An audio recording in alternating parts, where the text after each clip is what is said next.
할렐루야. 오늘도 주님의 크고 놀라우신 은혜와 평강이 여러분에게 함께 하시기를 간절히 축복합니다. 4월 2일 수요일, 오늘 우리에게 주시는 하나님의 말씀은 요한복음 7장 32절로 52절입니다. 무리가 예수를 두고 이런 말로 수군거리는 것을 바리새파 사람들이 들었다. 그래서 대제사장들과 바리새파 사람들은 예수를 잡으려고 성전 경비병들을 보냈다. 예수께서 그들에게 말씀하셨다. 나는 잠시 동안 너희와 함께 있다가 나를 보내신 분께로 간다.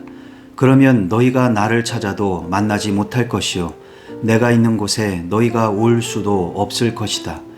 유대 사람들이 서로 말하였다. 이 사람이 어디로 가려고 하기에 자기를 만나지 못할 것이라고 하는가? 그리스 사람들 가운데 흩어져 사는 유대 사람들에게로 가서 그리스 사람들을 가르칠 셈인가? 또 너희가 나를 찾아도 만나지 못할 것이요 내가 있는 곳에 너희가 올 수도 없을 것이다 한 말은 무슨 뜻인가? 명절의 가장 중요한 날인 마지막 날에 예수께서 일어서서 큰 소리로 말씀하셨다. 목마른 사람은 다 나에게로 와서 마셔라. 나를 믿는 사람은 성경이 말한 바와 같이 그의 배에서 생수가 강물처럼 흘러나올 것이다. 이것은 예수를 믿은 사람이 받게 될 성령을 가리켜서 하신 말씀이다. 예수께서 아직 영광을 받지 않으셨으므로 성령이 아직 사람들에게 오시지 않았다. 이 말씀을 들은 무리 가운데에는 이 사람은 정말로 그 예언자이다 하고 말하는 사람들도 있고 이 사람은 그리스도이다 하고 말하는 사람들도 있었다. 그러나 더러는 이렇게 말하였다. 갈릴리에서 그리스도가 날 수 있을까? 성경은 그리스도가 다윗의 후손 가운데서 날 것이요 또 다윗이 살던 마을 베들레헴에서 날 것이라고 말하지 않았는가? 무리 가운데 예수 때문에 분열이 일어났다. 그들 가운데서 예수를 잡고자 하는 사람도 몇 있었으나 아무도 그에게 손을 대지는 못하였다. 성전 경비병들이 대제사장들과 바리새파 사람들에게 돌아오니 그들이 경비병들에게 물었다. 어찌하여 그를 끌어오지 않았느냐? 경비병들이 대답하였다. 그 사람이 말하는 것처럼 말한 사람은 지금까지 아무도 없었습니다. 바리새파 사람들이 그들에게 말하였다. 너희도 미혹된 것이 아니냐? 지도자들이나 바리새파 사람들 가운데서 그를 믿은 사람이 어디에 있다는 말이냐? 율법을 알지 못하는 이 무지렁이들은 저주받은 자들이다. 그들 가운데 한 사람으로 전에 예수를 찾아간 니고데모가 그들에게 말하였다. 우리의 율법으로는 먼저 그 사람의 말을 들어보거나 또 그가 하는 일을 알아보거나 하지 않고서는 그를 심판하지 않는 것이 아니요. 그들이 니고데모에게 말하였다. 당신도 갈릴리 사람이요? 성경을 살펴보시오. 그러면 갈릴리에서는 예언자가 나오지 않는다는 것을 알게 될 것이요. 아멘. 오늘은 예수님께서 성전에서 가르치시니 이 말씀을 들은 사람들마다 논란이 일어났던 일과 대제사장들과 바리새파 사람들이 예수님을 잡으려고 시도했던 이야기입니다. 예수님의 가르침을 통해 사람들이 수군거리기 시작했습니다. 그런 일을 듣고서 대제사장들과 바리새파 사람들이 예수님을 잡으려고 경비병을 보냅니다.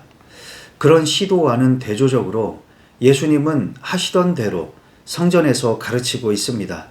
나는 잠시 동안 너희와 함께 있다가 나를 보내신 분께로 간다고 말씀하셨지요.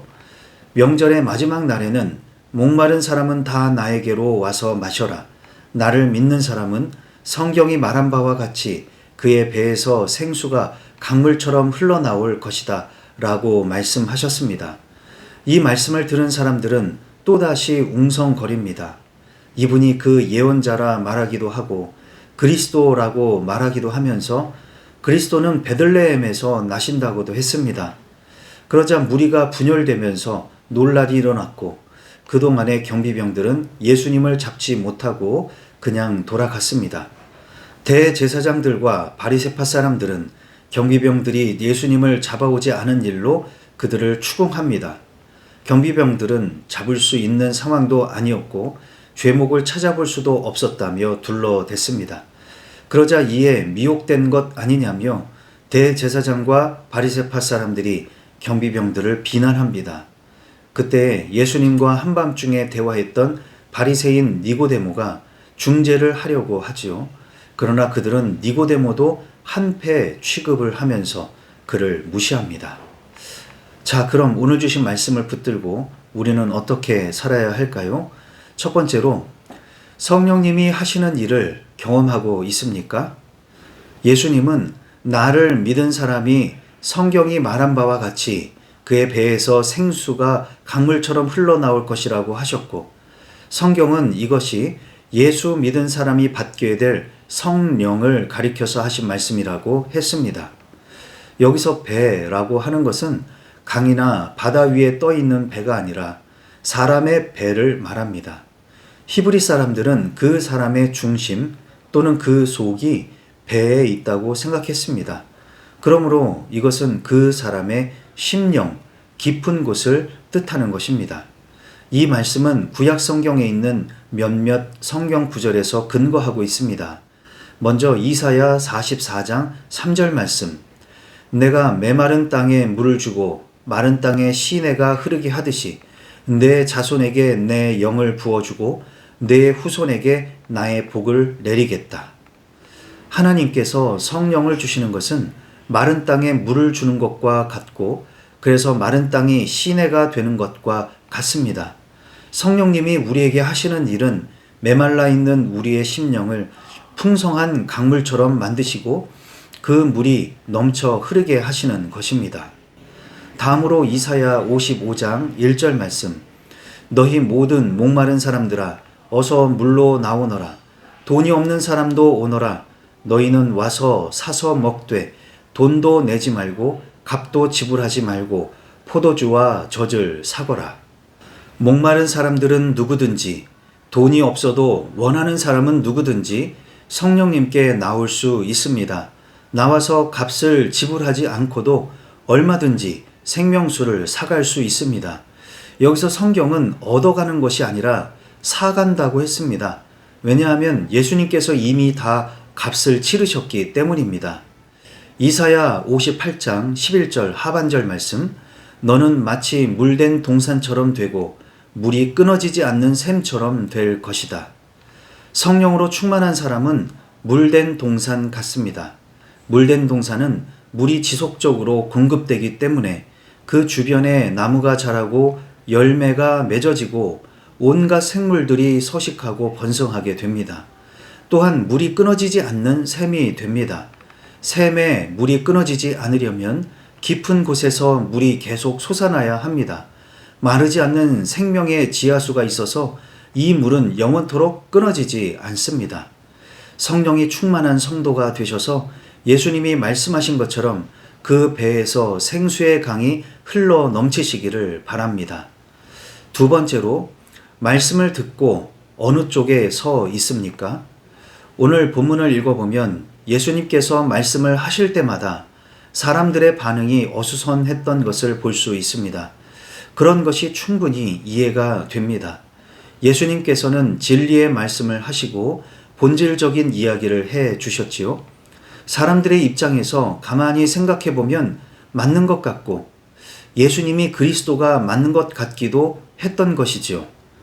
그러나 이미 비본질을 붙들고 그것을 본질처럼 여기던 사람들은 예수님의 말씀은 커다란 도전이자 도발이었습니다. 받아들일 수가 없었습니다. 그런 사람들은 예수님을 적으로 몰아세우고 자기들이 그동안 구축한 성을 지키려고 했었지요. 이렇게 해서 예수님의 말씀을 들은 사람들은 크게 세 부류로 나누어졌습니다. 하나는 예수님의 편, 다른 하나는 예수님을 적대하는 편, 그리고 여전히 수근거리며 이쪽도 저쪽도 아닌 편입니다. 이 방송을 듣는 분들은 예수님을 적대하는 사람들은 아닐 것입니다. 그렇다면 처음부터 이 말씀을 들어보지도 않았겠지요. 대부분은 예수님의 편이시겠지요. 예수님을 믿고 따르는 분들일 것입니다. 그러나 혹시 그런 줄 알았는데 내 안에 여전히 수군거리며 이쪽도 저쪽도 아닌 어중간한 상태에 있지는 않은지요. 요한계시록에 보면 하나님께서는 라오디게아 교회가 차지도 덥지도 않다면서 그 어중간한 태도와 신앙을 책망하셨습니다. 기왕이면 주님의 말씀을 듣고 언제나 예수님의 편에서 뜨거운 신앙생활 하시기를 바랍니다. 오늘도 성령님과 동행하며 성령이 충만한 삶을 살아가시고 예수님 믿고 예수님 편에서 살아가시기를 주님의 이름으로 축복합니다. 기도하시겠습니다. 사랑과 은혜가 풍성하신 하나님 아버지, 오늘도 말씀으로 새날을 열어주시니 감사를 드립니다.